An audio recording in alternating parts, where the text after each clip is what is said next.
नमस्कार। बिहार तक में आपका स्वागत है और मैं हूं सुजीत कुमार झा। बिहार में महागठबंधन की सरकार बन गई, मंत्रिमंडल का आज विस्तार भी हो गया, नए नए मंत्री अपना काम संभाल रहे हैं। अब जरूरत है काम करने की, पर उससे पहले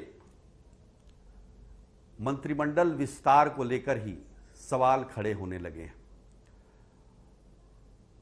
मंत्रिमंडल में जिस छवि के लोगों को शामिल किया गया है उन पर उंगलियां उठने लगी हैं। ये बिल्कुल नीतीश कुमार के विचारधारा और सिद्धांत के विपरीत दिखाई दे रहा है। 2005 से जब से नीतीश कुमार बिहार के मुख्यमंत्री हैं, तब से उन्होंने इन चीज़ों पर विशेष ध्यान रखा था और आपको याद भी होगा कि कई मंत्रियों के पद मंत्रिमंडल में शामिल होने के बाद जब चीज़ें सामने आई तो उन्हें इस्तीफा भी करना पड़ा। जीतन राम मांझी आपको याद होंगे, 2005 में उन पर निगरानी का एक मामला था और जिस दिन उनका शपथ हुआ उसी रात में उनका इस्तीफा भी हो गया। फिर वो निगरानी से उनका केस क्लियर हुआ, फिर वो दोबारा मंत्रिमंडल में शामिल हुए। उसी तरह से आप देखिए अभी हाल में मेवालाल चौधरी, जिनका निधन भी हो गया, 2020 में वो मंत्री बने थे, शिक्षा मंत्री, उन पर भी भ्रष्टाचार के आरोप थे, उन्हें भी इस्तीफा देना पड़ा। अब जो हम मामला आपको बताने जा रहे हैं वो मामला है कृषि मंत्री से जुड़ा हुआ। कृषि मंत्री अभी सुधाकर सिंह बने हैं, जो कि रामगढ़ के आरजेडी के विधायक हैं। उन पर चावल घोटाले का आरोप है। चावल घोटाला एक बहुत बड़ा घोटाला है बिहार के लिए। हालांकि वो उतना बड़ा बनाया नहीं गया, लेकिन ये घोटाला चारा घोटाला से भी बड़ा है। चारा घोटाला करीब 1000 करोड़ का था, ये 1500 करोड़ का है। इसमें 1725 मिलर शामिल हैं, जिन्होंने बिहार खाद्य निगम से धान तो लिया लेकिन उसके बदले में चावल नहीं दिया। तो ये 1500 करोड़ का घोटाला, कई बार इस पर हाईकोर्ट में सवाल भी उठे हैं। सीबीआई जांच कराने की मांग भी हुई, लेकिन सीबीआई जांच इसे नहीं दिया गया। तो सुधाकर सिंह पर 2 मामले हैं। उन पर खाद्य निगम का एक मिल पर करीब 3.5 करोड़ रुपए और दूसरे पर 69 लाख के करीब में बकाया बताया जा रहा है। अब नीतीश कुमार हमेशा भ्रष्टाचार के खिलाफ आवाज उठाते रहते हैं और भ्रष्टाचार जीरो टॉलरेंस की बात करते हैं। तो अगर उनके मंत्री परिषद में, मंत्रिमंडल में भ्रष्टाचार का आरोपी कोई, वो भी चावल घोटाले का आरोपी कृषि मंत्री बन जाए, तो फिर जवाब तो देना पड़ेगा।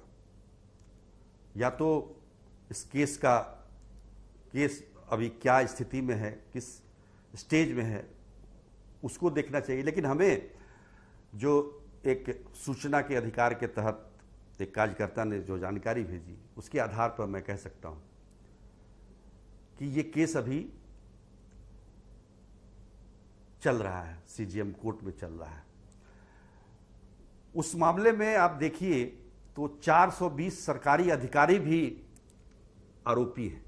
और मजे की बात यह है कि खबरें ये भी आती हैं कि जो अधिकारी चावल घोटाले में आरोपी हैं, वो फिर से सरकार में काम कर रहे हैं, योगदान दे रहे हैं।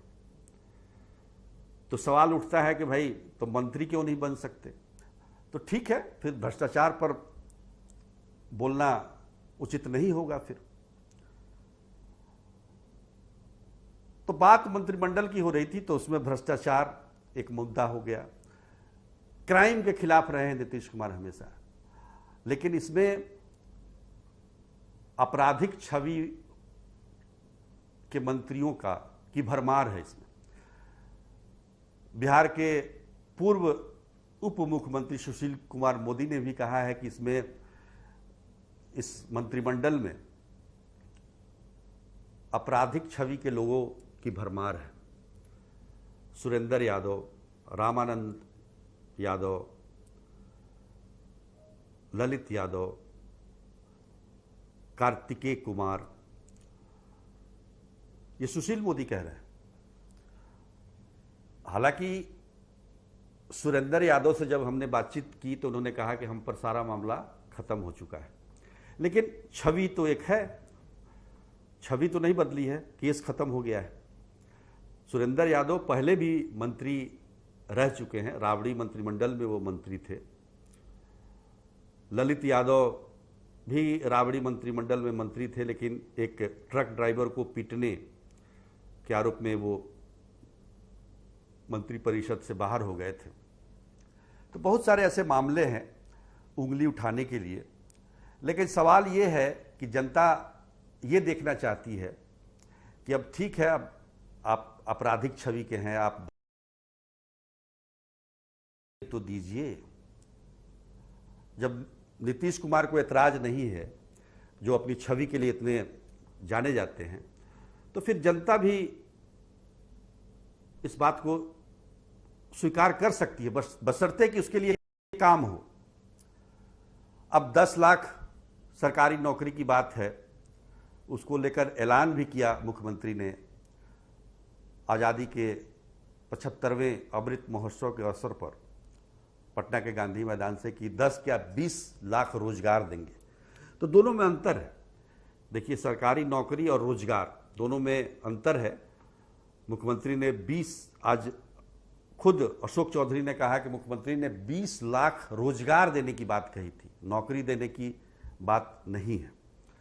तो खैर, कुछ तो लोगों को रोजगार मिलेगा।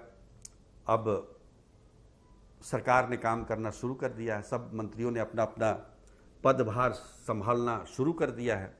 तो उम्मीद की जानी चाहिए कि आने वाले दिन में बिहार जिस महंगाई, बेरोजगारी से गुजर रहा था, उसमें कुछ लोगों को राहत मिलेगी। आज के लिए बस इतना ही। तब तक के लिए नमस्कार।